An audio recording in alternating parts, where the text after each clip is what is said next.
நீங்கள் பார்த்துக் கொண்டிருப்பது நியூஸ் 21 செய்திகள். தமிழ்நாடு செய்திகளை உடனுக்குடன் தெரிந்து கொள்ள நியூஸ் 21 செய்திகளை பாருங்கள். உண்மை, உழைப்பு, உயர்வு. பாலக்கோட்டில் ஸ்ரீ புதூர் மாரியம்மன் திருவிழாவை முன்னிட்டு எருது விடும் விழா. 12 கிராம காளைகள் பங்கேற்பு. தருமபுரி மாவட்டம் பாலக்கோட்டில் ஸ்ரீ புதூர் மாரியம்மன் மாசி மாத திருவிழாவை முன்னிட்டு எருது விடும் திருவிழா ஒவ்வொரு ஆண்டும் வெகு விமர்சையாக நடைபெற்று வருகிறது.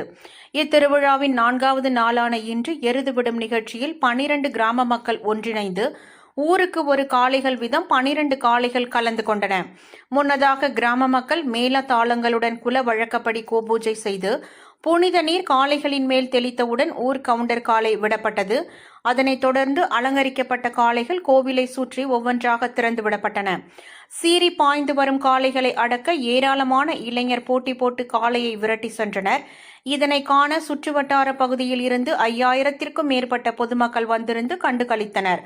பொதுமக்களின் பாதுகாப்பு கருதி 100க்கும் மேற்பட்ட பாலக்கோடு போலீசார் பணியில் ஈடுபட்டனர்.